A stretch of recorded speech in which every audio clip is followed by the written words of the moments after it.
Tingnan natin, number 1. Ano ba yung requirement? Sabi dito,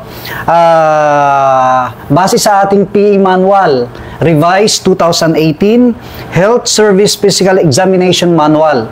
Number 1, minimum dental requirement is applicant has a minimum of 6 na serviceable, vital, masticating teeth. Ano yun? Ibig sabihin, vital, buhay. Ito, ipin. Okay, papakita natin. Kunwari, ito yung ngipin natin. Ano po? Kaya, para ma-picture nyo po, ano po?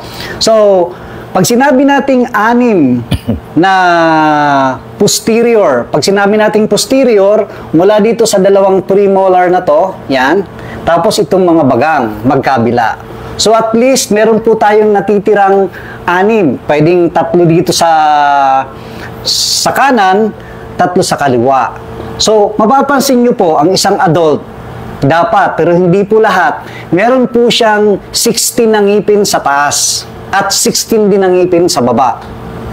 Okay? Pero hindi po lahat ng tao ay tinutubuan ng tinatawag na wisdom teeth or tooth. Okay? Mamaya, i-elaborate natin kung ano ba yung sinasabi natin. So, dun muna tayo sa minimum requirement.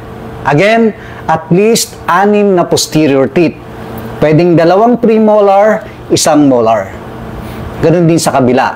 Okay? So, ibig sabihin, pagka nawala na po itong mga posterior na ngipin natin, kabahan na kayo. Okay?